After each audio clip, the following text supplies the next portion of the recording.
কনক বলে, পিসিমা আপনি কোন আক্কেলে রাহিকে এই বাড়ির দায়িত্ব দিয়েছেন? তখন পিসি ঠাম্মা বলে, তুমি কি বলতে চাইছো? আমি কোনো কিছু বিচার বিবেচনা করিনি? আমার বোধ বুদ্ধি নেই? তোমার এই মুখে মুখে তর্ক করার জন্যই আমি তোমাকে এই দায়িত্ব দেইনি। কনক ওটা সহ্য করতে না পেরে নিজের ঘরে চলে আসে। রাহি কনককে মানাতে গেলে রাহিকে ঘর থেকে বের করে দেয়। রাজীব বলে, একদিন আসবে কনক, যেদিন তুমি রাহিমাকে মন থেকে মেনে নেবে। সেদিন তুমি নিজের ভুল বুঝতে পারবে। আজ আমি তোমাকে জোর করব না। তুমি পুজোতে থাকতে চাইছো না? বেশ, ঠিক আছে, তোমার ইচ্ছেতেই হবে।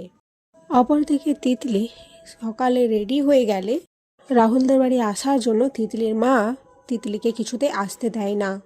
তিতলি বলে, তোমরা আমাকে কেন আটকাচ্ছ? ওখানে যারা থাকে তারা তো আমাকে কেউ আটকায়নি। ও বাড়িতে তো আমাকে বলেছে যাওয়ার জন্য, তাহলে তোমরা কেন আটকাচ্ছ?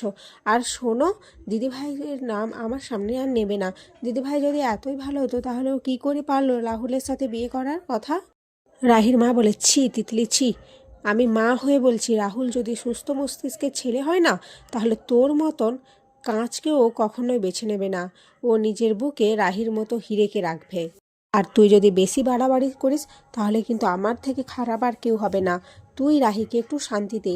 যে মেয়েটা তোর জন্য এত কিছু করলো, পরিবারের সম্মান রাখার জন্য নিজের ইচ্ছের বিরুদ্ধে গিয়ে রাহুলকে বিয়ে করলো, তুই তার সংসার এভাবে নষ্ট করতে পারিস না। আমি তোকে কিছুতেই করতে দেব না। এরপর তিতলিকে দরজা আটকে ওখান থেকে চলে যায়। তিতলি বলে, আমি যে করেই হোক ওই বাড়িতে যাব, আর আমি এমন একটা কাণ্ড ঘটাবো পুজোর দিন যেটা তোমরা সকলে মনে রাখবে। আমি কাঁচ, তাই না? আমি এবার বুঝিয়ে দেব যে এই কাঁচ কী করতে পারে। আগামী পর্বে দেখা যায় পুজোর সমস্ত বাজার করার জন্য রাহি, রাহুলের বোন আর মিমো রেডি হয়ে যায়। রাহি বলে, আচ্ছা পুজোতে কি কি লাগবে? তখন রাহুল বলে, কি তুমি জানো না? তুমি জানো না তাহলে তুমি দায়িত্ব নিলে কেন? এখন আমরা কি করবো আর তুমি সেটা আমাকে এখন বলছো? রাহুল আর রাহি ঝগড়া করতে থাকে।